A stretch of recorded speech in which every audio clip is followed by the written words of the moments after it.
दुख आपको आपका परिवार कभी नहीं देता भाई। ना आपकी माता आपको दुख देगी, ना आपकी पिता आपको दुख देंगे, ना आपका भाई आपको दुख देगा, ना आपकी धर्म पत्नी आपको दुख देगी, ना पति दुख देगा, ना बच्चे दुख देंगे, ना कुटुंब दुख देगा, ना बहू दुख देगी, ना पोता पोती दुख देंगे।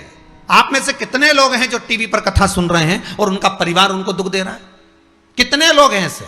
कभी विचार करना एकांत में बैठकर कि आपको ना आपकी पत्नी दुख दे रही है, ना आपको आपका पति दुख दे रहा है, ना आप अपने पति को तलाक दे रहे हो, ना आप अपनी पत्नी को तलाक दे रहे हो, ना आपका बेटा आपको दुख दे रहा है, ना आपकी बहू आपको दुख दे रही है, ना आपका कुटुंब के लोग, परिवार के लोग, भाई आपको दुख दे रहा है। ये कहीं नहीं हो सकता। भाई भी आपको दुख नहीं दे रहा, ना आपके परिवार वाले, ना नातेदार, ना रिश्तेदार, ना मित्र, ना सखा, ना दोस्त, कोई आपको दुख नहीं देता। ये शिव महापुराण की कथा कहती है हमको लगता है कि हमारे परिवार वाले दुख दे रहे हैं, हमको लगता है हमारी बहू हमें दुख दे रही है, हमें लगता है हमारी सास हमें दुख दे रही है, हमें लगता है हमारा पति हमको दुख दे रहा है, हमें लगता है हमारे कुटुंब वाले हमको दुख दे रहे हैं। पर शिव महापुराण के विद्येश्वर संहिता कहती है ये कोई आपको दुख नहीं देते। दुख आपका पूर्व का कर्म आपको देता है। ये जितने भी मिले हैं ना आपको, रिश्तेदार, नातेदार, कुटुंब, भाई, बंधु, सखा, पत्नी, पति, पोता, पोती, ये जितने लुटेरे मिले हैं, ये जितने अपशब्द कहने वाले मिले हैं, ये जितना ताने देने वाले मिले हैं, ये जितना गाली देने वाले मिले हैं, ये जितना उंगली उठाने वाले मिले हैं, ये कोई दूसरे नहीं, तुम्हारे पूर्व कर्म के कोई ना कोई पुराने ही होंगे जो तुम्हारे साथ जुड़कर तुम्हारे टांग खींचने के लिए सामने खड़े हुए हैं। ये कोई तुम्हारे होंगे।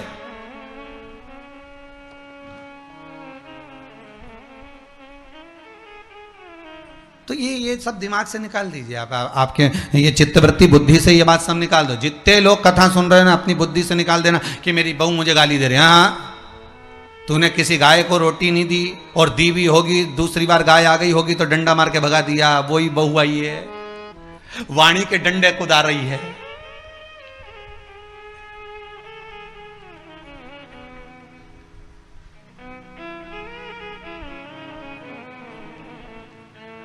कोई बेटा अगर नहीं सेवा कर रहा, कोई बेटा नहीं पूछ रहा, समझ लेना पूर्व में हमारे बुजुर्ग, कोई दादाजी होगा, कोई दादी जी होगी, कोई ससुर जी होगा, कोई जेठ जी होगा, हो सकता है किसी की हमने सेवा नहीं करी हो और वही बेटा बनकर आया, आज हमारी सेवा नहीं कर रहा।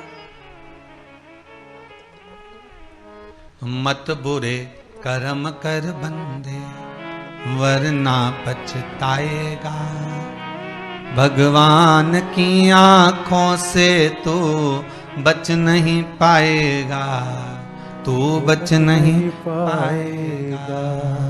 अरे ओ अज्ञानी मत करना दानी। बचना नहीं है, बहुत ये हमें लगता है गुरुजी मेरी बहू बहुत परेशान करे, गुरुजी मेरी सास बहुत परेशान करे, मेरा भाई मेरी प्रॉपर्टी खा गया, मेरा भाई ये लेकर चले गया, मेरे ससुराल वाले ऐसे, मेरे रिश्तेदार ऐसे, मेरे कुटुंबी ऐसे, मेरे कबीले वाले ऐसे, मेरे ये ऐसे। तो हमको लगता है कि ये अपने ऐसे।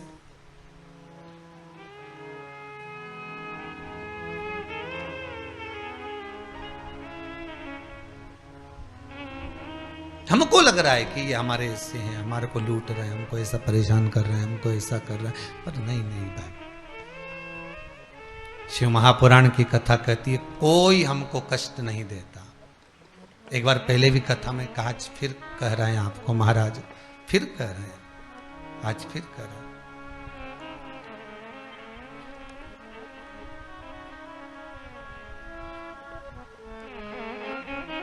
आपको फिर निवेदन कर रहे हैं, बीमार हुए देवास में, बीमार हुए भोपाल में, बीमार हुए सीहोर में, बीमार हुए कहीं, डॉक्टर को दिखाने जा रहे हैं इंदौर, डॉक्टर को दिखाने जा रहे हैं भोपाल, डॉक्टर को दिखाने जा रहे हैं देवास, मुंबई, पूना, जहाँ तहाँ हम डॉक्टर को दिखाने के लिए जा रहे हैं। वहाँ हॉस्पिटल में हमने सुई लगवाई, इंजेक्शन लगवाया, वहीं से कहीं कुछ चीरा फाड़ी कर दी, ऑपरेशन कर दिया। जरा विचार करना कभी एकांत में बैठ कर कि रहते यहाँ थे, दवाई लेने पहुंचे वहाँ, इंजेक्शन वहाँ लगवाया, बताओ ऑपरेशन वहाँ करवाया। तो इतने सारे हॉस्पिटल, कहीं ना किसी ने कहा सूरत भी जा सकते हो, किसी ने कहा अहमदाबाद चले जाओ, किसी ने कहा वहाँ चले जाओ, कोई कहे पूना चले जाओ, कोई कहे मुंबई चले जाओ, कोई कहे इंदौर चले जाओ, कोई कहे भोपाल चले जाओ। पर रहने वाला कहाँ का और जाकर ऑपरेशन करवा रहा है कहाँ पर? विचार करिएगा। रहने वाला कहाँ का और इंजेक्शन लगवा रहा है कहाँ जाकर? जरा विचार करिएगा।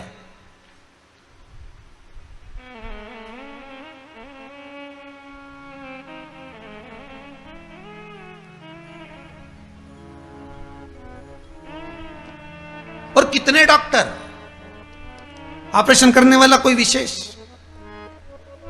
कितनी डॉक्टर सिस्टर, इंजेक्शन लगाने वाली कोई विशेष वहां बैठी है।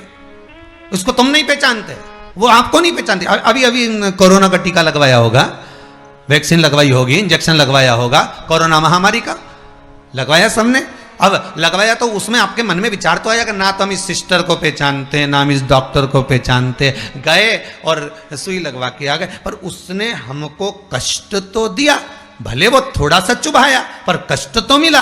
पर विचार करा कि ये क्यों मिली, कारण क्या था, इसी ने क्यों चुभाया। हो सकता है पूर्व में तुमने भी इसको कोई कष्ट दिया होगा, हिसाब बराबर करने के लिए यहां लाके छोड़ दिया। वो दुनिया के लोगों ने कहा है ना कि ये कोरोना महामारी को उपजने वाला, वो चीन के ऊपर लोगों ने कहा कि उन्होंने इस कोरोना महामारी को प्रकट कर, अब उनने तो कर दिया, उनने तो संसार में विनाश का कारण बना दिया। पर फिर प्रकृति ने क्या करा आज की स्थिति में, प्रकृति क्या कर रही है फिर वो भी अंदाजा लगाओ। कहीं मालूम पड़े मिट्टी हवा में उड़ रही है, ऐसी उड़ रही है गीली कि सब गाड़ी ने बंगला सबके धो दिया उसने। फिर बचा कुचा था, पानी की बाढ़ आ गई। अगर हम दूसरे को कष्ट दे रहे हैं, हम दूसरे पर उंगली उठा रहे हैं, हमने एक उंगली अगर किसी पर उठा दी, हमने उंगली उठाकर कह दिया वो ऐसा है, उसने ऐसा करा, उसने वैसा करा, हमने एक उंगली उठा दी, भले तुम विद्वान हो, भले तुम्हारे में विद्वत्ता है, पर हम किसी पर अगर एक उंगली उठा रहे हैं तो ये 3 उंगलियां हमारे भीतर जा रही है कि अपने अंदर झांक कर देखो कि आप कैसे हो।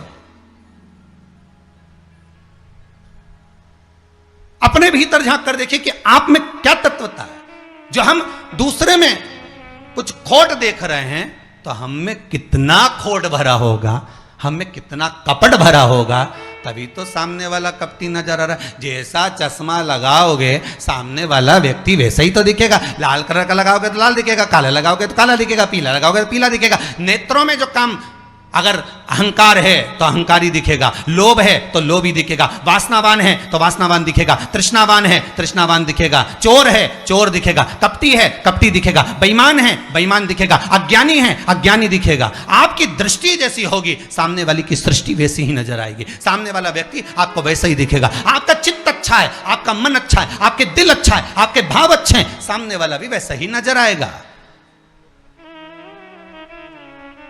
भगवान कृष्ण ने भेजा था दुर्योधन को अच्छा ढूंढने के लिए, एक अच्छा नहीं मिला। युधिष्ठिर को भेजा था पूरी पृथ्वी पर से कोई बुरा व्यक्ति ढूंढ कर लाओ, युधिष्ठिर को बुरा नहीं मिला, क्योंकि उसकी युधिष्ठिर की बुद्धि में, चित्त में ये भरा था, उनकी वृत्ति में ये भरा हुआ था कि बुरा कोई है ही नहीं, संसार में कुछ ना कुछ अच्छाई दिखी जाएगी। बुरा जो देखन में चला बुरा न मिलिया कोई। हम देख रहे हैं, हम चित्तवृत्ति से, हम विचार।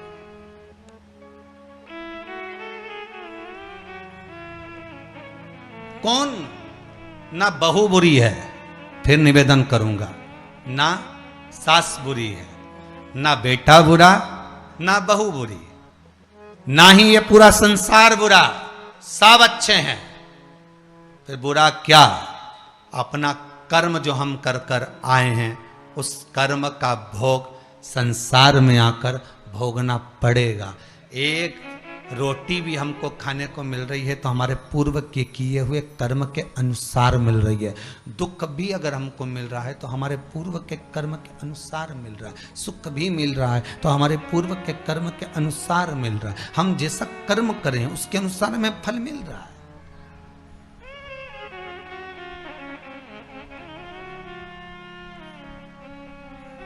इसलिए बारंबार कहा था कि मान मेरा कहना नहीं तो पछताएगा, माटी का खिलौना माटी में मिल जाएगा।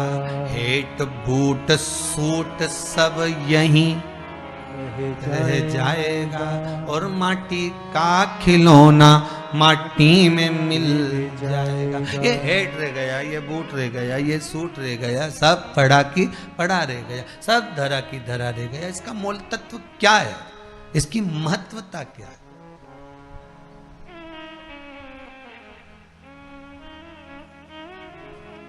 इसकी मूलता कुछ नहीं, इसकी मुख्यता कुछ नहीं, इसकी महत्वता कुछ नहीं।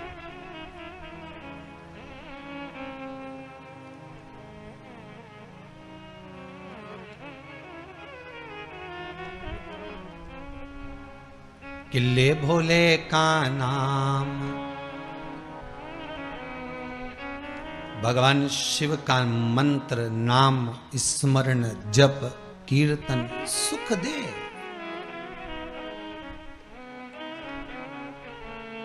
और वो सुख कोई साधारण नहीं हो सकता। वो सुख का आनंद, वो सुख का भाव बढ़ता चले जाता, आनंद बढ़ता चले जाता।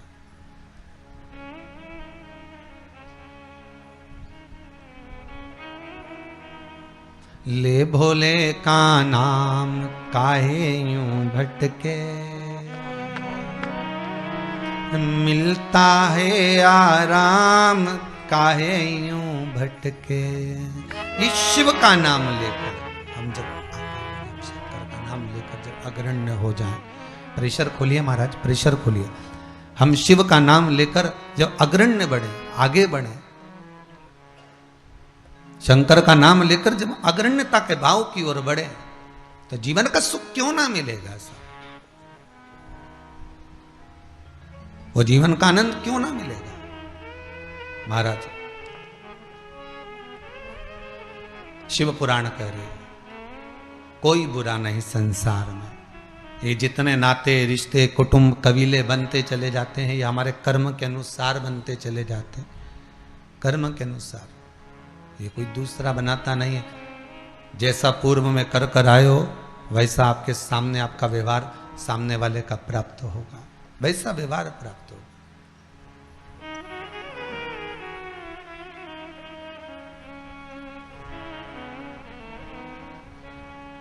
शिव पुराण कह रही है, शंकर की कथा कह रही है, शंकर का अनुमोदन कर रहा है। महाराज अच्छी संगत में बैठोगे, अच्छी संगत में अगर विराजमान होगे तो सुख अपने आप मिलेगा। माता के गर्भ से अगर आपका जन्म हुआ है तो कुछ अच्छा करने के लिए ही हुआ है। अगर आप बैठकर आस्था चैनल के सामने शिव महापुराण की कथा सुन रहे हो तो अपने आप को गौरवान्वित महसूस करना।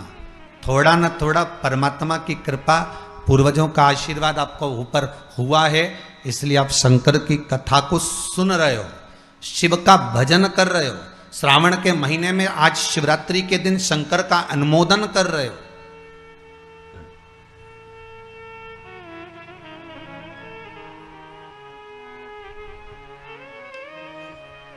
घर में 4 बहुएं होती हैं, 5 बहू होती है, 6 बहू होती है। सास 6 बहू को बोलती है कि जाओ पानी लेकर आओ, अरे बोलो जम के जरा, नहीं बोलती ना। सास किसी एक का नाम लेगी, ए बेटा, ए लाली, एक बहू का नाम लेगी और उसको पुकारेगी और पुकार कर कहेगी जरा मेरे लिए 1 गिलास पानी ला दे बेटा। बहू जाएगी, पानी ला कर देगी। अब सास ने वो 3 को क्यों नहीं बुलाया रे? अरे बोलो तो जम के, वो 3 से क्या सास की दुश्मनी थी? नहीं, वो भी रोज मिलती, वो भी रोज प्रणाम करती है, वो भी रोज नमन करती है, वो भी रोज ना रोज सास के पास जाकर बैठती हैं, वो भी सास उनको भी साड़ी देती है और सास उसको भी साड़ी देती है, सास उसको भी रकम देती है, उनको भी। पर एक को बुलाया आवाज लगाकर, ए बेटा, ए लाली, ए बहू, जरा इधर आ, और जिसका नाम लेकर बुलाया वो दौड़ कर आई और लाकर पानी दे दिया। पर सास इसी को क्यों बुलाती है? 4 बहू में से इसी बस बहू को आवाज क्यों लगाती है? बस उतना तुम अंदाजा लगा कर रखो कि सास इसी को ज्यादा क्यों बुलाती है, इसी से बात क्यों ज्यादा करती है।